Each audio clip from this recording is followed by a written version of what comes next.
choses en mon nom, je les ferai. Si vous m'aimez, gardez mes commandements. Et moi, je prierai le Père. Et il vous donnera un autre consolateur, afin qu'il demeure éternellement avec vous. L'esprit de vérité que le monde ne peut recevoir, parce qu'il ne le voit point et ne le connaît point. Mais vous, vous le connaissez, car il demeure avec vous et il sera en vous. Je ne vous laisserai pas orphelins. Je reviendrai à vous encore un peu de temps. Le monde ne me verra plus, mais vous, vous me verrez, car je vis et vous vivrez aussi. Et c'est en ce jour-là, vous connaîtrez que je suis à mon Père, que vous êtes à moi et que je suis en vous. C'est lui qui a mes commandements et qui les garde. C'est lui qui m'aime. Et celui qui m'aime sera aimé de mon Père et je l'aimerai et je me ferai connaître à lui. Voyez? Celui qui n'aime pas et ne garde pas mes paroles, et la parole que vous entendez n'est pas de moi, mais du Père qui m'a envoyé. Je vous dis ces choses pendant que je le mets avec vous. Il dit, vous serez en moi, moi en vous. Vous êtes en Dieu, Dieu est en vous. Jésus le Père, Jésus-Christ, il est le Dieu tout-puissant, il est le Dieu véritable. Jésus, il est le consolateur. Il est la parole faite chair. Jean 1 dit quoi? Évangile de Jean 1. Au commencement était la parole, et la parole était avec Dieu, et la parole était Dieu. Elle était au commencement avec Dieu, et toutes choses ont été faites par elle. Rien de ce qui a été fait en effet sans elle. Elle était la vie, et la vie était la lumière des hommes. La lumière, lui, dans les ténèbres, et les ténèbres ne l'ont point reçue. Jésus, il est la parole faite chair. Il est le commencement et la fin. Il est l'alpha et l'oméga. Il est la vie éternelle. Il est la lumière du soir. Qui est cet homme de Jésus? Il est votre sceau. Il est le sceau. Il est la boussole de votre vie. Quand on vous met un sceau, quand le Saint-Esprit vient en vous, Jésus-Christ, il est le Saint-Esprit. Quand il vient en vous, il va faire, vous allez faire les œuvres que lui a faites quand il marchait sur la terre. Si un démon vient, il vous touche, il vous dira que je suis un fils de Dieu. Il vous dit que cet homme que vous touchez là, il est mon fils. Jésus, il est la lumière qui était au commencement, était la parole, et la parole était avec Dieu, et la parole était Dieu. Elle était au commencement avec Dieu. Et toutes choses ont été faites par cette parole. Et rien de ce qui a été fait n'a été fait sans elle. Sans cette parole, rien n'a été fait créé sur la terre. Jésus est la lumière qui luit dans les ténèbres. Jésus est celui qui, la colonne de feu, qui dans le monde est dans les ténèbres, il vient pour vous éclairer. Matthieu chapitre 4 dit quoi? Matthieu chapitre 4 dit que, si je peux te faire ça, il quitta Nazareth et vint demeurer à Capernaum, situé près de la mer, dans le territoire des Zabulon et de Nephtali. Ça, c'est Matthieu 4, 13. Afin que s'accomplisse ce qui avait été annoncé par Ésaïe le prophète, le peuple des Zabulon et de Nephtali, de la contrée voisine de la mer du pays au-delà du Jourdain et de la Galilée des païens, ce peuple assis dans les ténèbres a vu une grande lumière. C'est que Jésus, c'est une grande lumière. Les prophètes peuvent être de petites lumières, mais Jésus est la grande lumière qui va éclairer tout homme. A vu la grande lumière. Et si ceux qui étaient assis dans les régions dans l'ombre de la mort, la lumière s'est levée.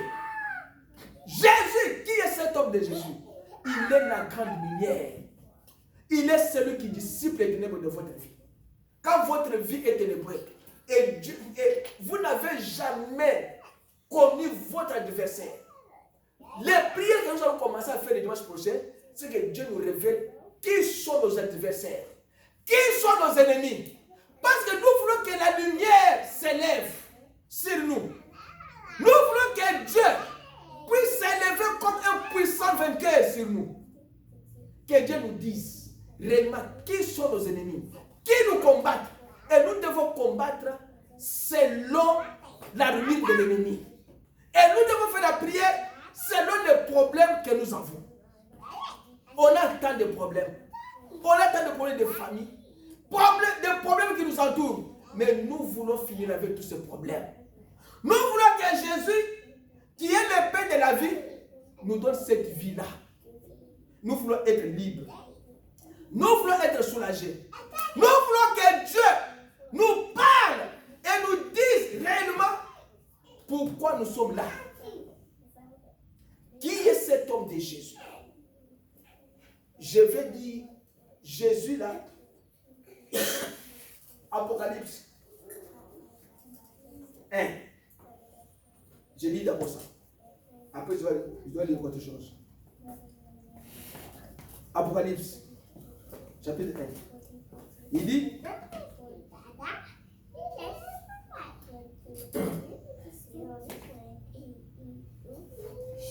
chapitre 1, verset 5. Je commence à parler verset 6. 4. Et Jean aux sept églises qui sont en Asie, que la grâce et la paix vous a donné de la part de celui qui est, qui était et qui vient, et de la part des Saint-Esprit qui sont devant son trône. Et de la part de Jésus-Christ, les témoins fidèles. Jésus-Christ, qui est cet homme de Jésus, il est un témoin fidèle. Alors, il dit, voici, il vient avec les liouets, et tout élèvera, même ceux qui l'ont percé, et toutes les tribus de la terre se lamenteront à cause de lui. Oui, amen.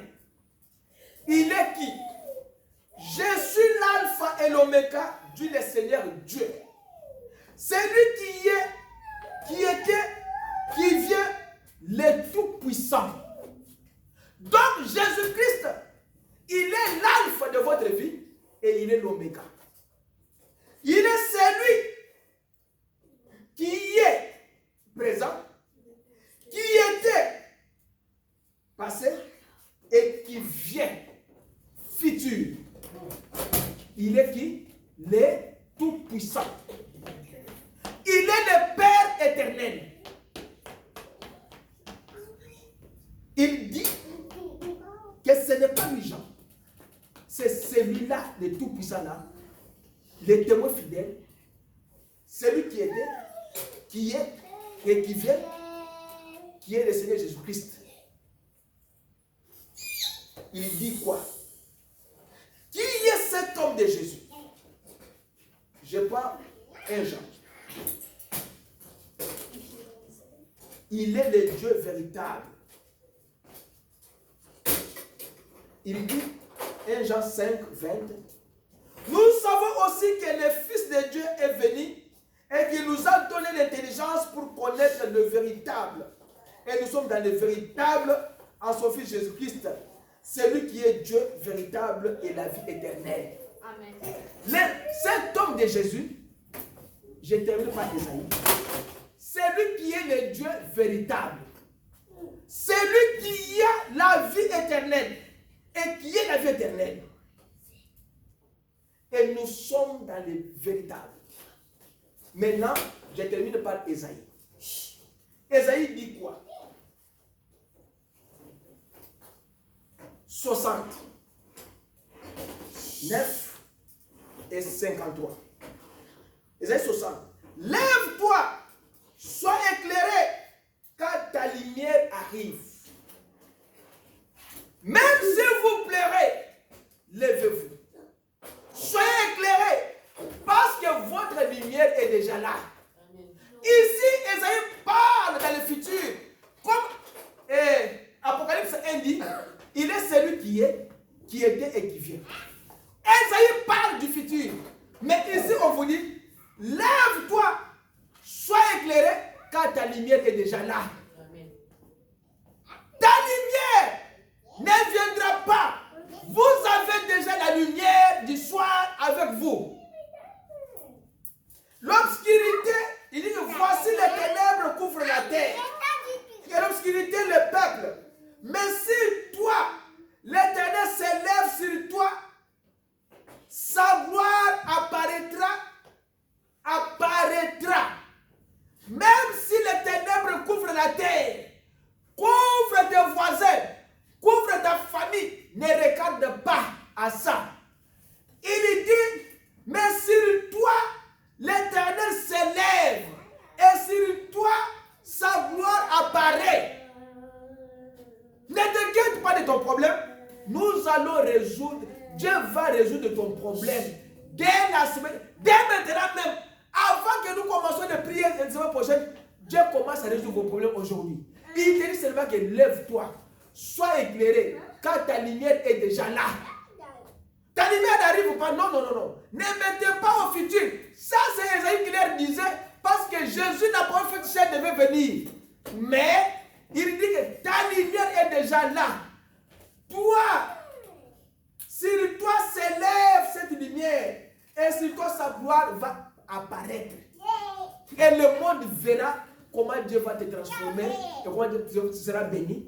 Et ils commenceront à dire, c'est seulement lui là. C'est seulement lui là. Oui, parce qu'il a compris que Esaïe 60 dit que lève-toi, sois éclairé quand ta lumière est là. Soyez éclairés de la part de l'Éternel.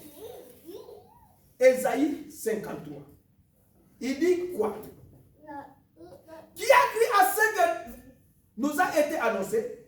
Qui a reconnu le plan de l'Éternel? Il s'est élevé devant lui comme une faible plante, comme un rejeton qui sort d'une terre desséchée. Il n'avait ni beauté. Qui est cet homme de Jésus? C'est cet homme ici. Il n'avait ni beauté, ni éclat pour nous attirer, pour attirer nos regards. Et son aspect n'avait rien pour nous plaire. Méprisé, abandonné des hommes de douleur, habitués à la souffrance, semblable à celui dont on détourne le visage. Alléluia. Nous l'avons dédaigné. Nous n'avons fait de lui aucun cas. Cependant, ce sont nos souffrances qu'il a portées. Cet homme de Jésus. C'est de nos douleurs qu'il s'est chargé. Et nous l'avons considéré comme puni, frappé de Dieu et humilié. Mais il était blessé pour nos péchés, brisé pour nos iniquités. Le châtiment qui nous donne la paix est tombé sur lui. Et c'est par ce médecine que nous sommes guéris. Qui est cet homme de Jésus? Il est le guérisseur divin. Il a dit que tenez-vous tranquille, sachez que je suis Dieu. Esaïe 9 dit quoi pour terminer?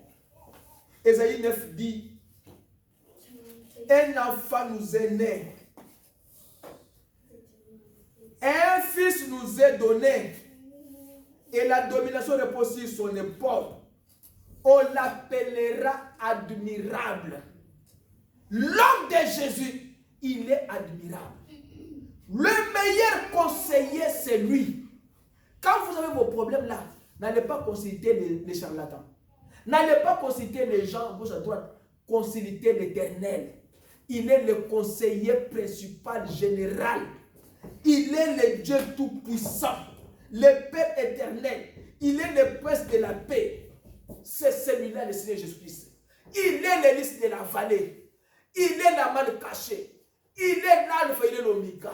Il est Jéhovah Rapha, il est Jéhovah Nissi. Il est Jéhovah Jireh. Il est tout en tout. Il est l'eau présente sur le rocher. Il est la manne cachée. Il est la vie éternelle. Cet homme de Jésus, il a la compassion envers vous. Il a dit à Shadrach, Meshach et Abednego, ne craignez pas le feu, ne craignez pas le roi. Il a dit à Daniel, les lions ne te feront rien.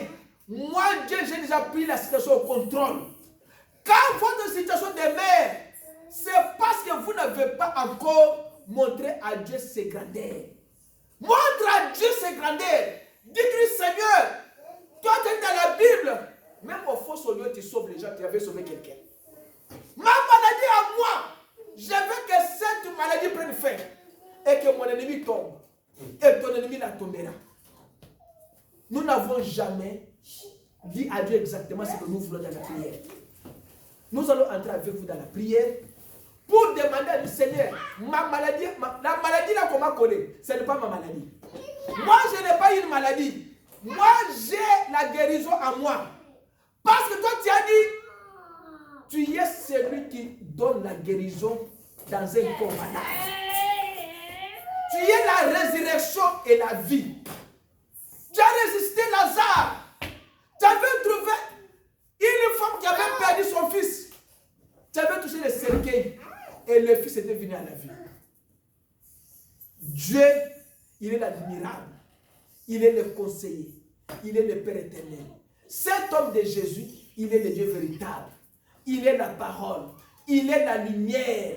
Il est le soleil de justice. Il est le lys de la vallée. Il est Jéhovah Jireh. Il est Jéhovah Nissi. Il est Jéhovah Sabaoth. Cet homme de Jésus, il est votre bouclier. Il est tout en tout pour vous. Ce matin, ayez bon courage. Dites à ceux qui ont le cœur troublé, ne craignez point. Voici votre Dieu. La vengeance viendra et il vous sauvera. Dites à ceux qui ont le cœur troublé, que vos cœurs ne se troublent point. Croyez en moi et croyez en Dieu. Tout ce que vous allez demander dans la prière, cela vous sera accordé. Et la prière d'un juste a une grande efficacité. La prière que vous faites, quand vous envoyez la prière à Dieu, Dieu concède la prière là. Parce que vous êtes sa fille et vous êtes son fils. Alors que le Seigneur Jésus-Christ nous aide à arriver la semaine prochaine afin que nous puissions commencer des prières. L'homme de Jésus, nous allons le prier pour que cette semaine, que ce soit une semaine de consécration, que ce soit une semaine de la paix, de la délivrance, que Dieu commence cette œuvre. Quand nous allons terminer, que chacun de nous dise, vraiment Dieu m'a montré mon ennemi, Dieu m'a guéri, il m'a sauvé, il m'a délivré. Parce qu'il est toujours la délivrance. Il peut le faire encore. Dieu fait au temps convenable. Il ne demande pas la vie de l'homme, mais Dieu fait quand lui veut faire.